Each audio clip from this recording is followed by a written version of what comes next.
4 cerfs retrouvés morts dans le réservoir de la Nicolière. La scène a choqué ceux présents. La CWA rassure.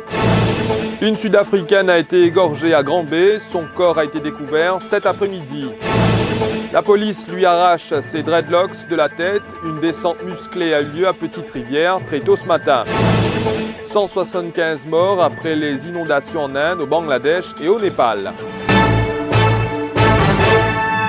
Mesdames et messieurs, bonsoir. Les corps de 4 cerfs flottant dans le réservoir de la Nicolière ont été découverts aujourd'hui. Les faits se sont produits à la mi-journée. Un groupe de personnes s'est arrêté et a pu filmer. Selon leurs témoignages, personne au niveau des autorités n'était sur place pour enlever le cadavre de ces animaux.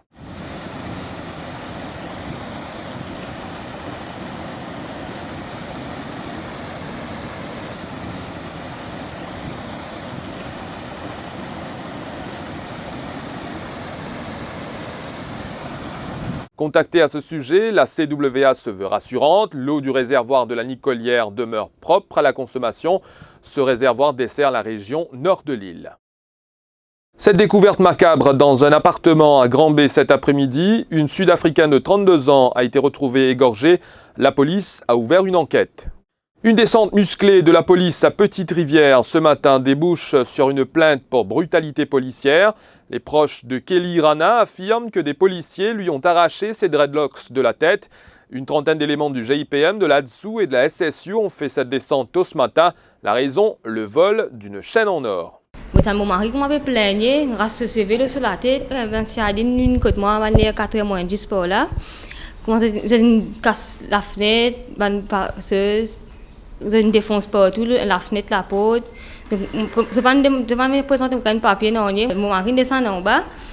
Puis il y a ça qui est rentré. Maintenant, commence à attraper, commence à battre.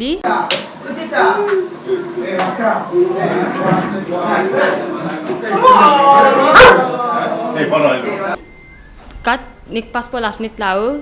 Rentre dans la chambre, mes enfants peuvent pleurer, et n'arrache mes enfants, madame, tout madame prend mes enfants, moi, mes enfants peuvent pleurer, commence à dévier la case pour tout en bas là-haut. Un incendie a éclaté à l'ancien poste de police de Troux-Fanfaron en fin d'après-midi. Des pompiers ont été mandés sur place.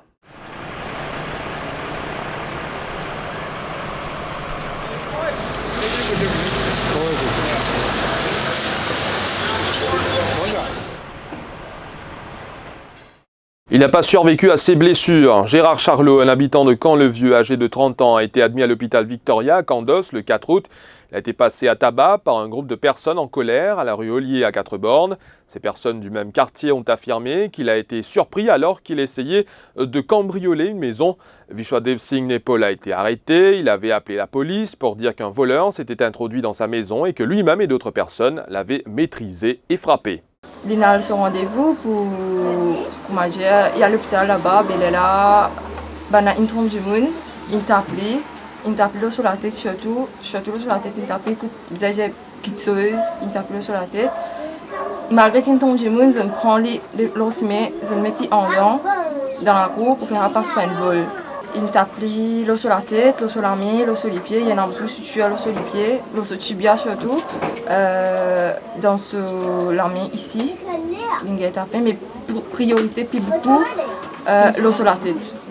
Vu qu'il sur la tête un côté, en entendant, à force qu'il écoute un objet, soit un du bois, soit un ferraille, parce qu'il sur la tête écrasée un côté là, il les tape avec coup. Le vice-premier ministre Shaukat Ali Soudane a fait appel aux policiers samedi soir. La raison, la musique était trop forte dans un bungalow voisin à Pérébert. Jean-Éric Philippe, âgé de 43 ans, a été verbalisé par la police de l'environnement. La police qui a même patrouillé jusqu'à 3 heures du matin. Au moins 175 personnes ont été tuées, des milliers d'autres ont fui leur foyer ces 3 derniers jours en raison des inondations et glissements de terrain dus à la mousson en Inde, au Népal et au Bangladesh. Ce qui nous amène à la fin de ce journal. Merci d'avoir été des nôtres. L'information, c'est en continu sur le www.defimedia.info.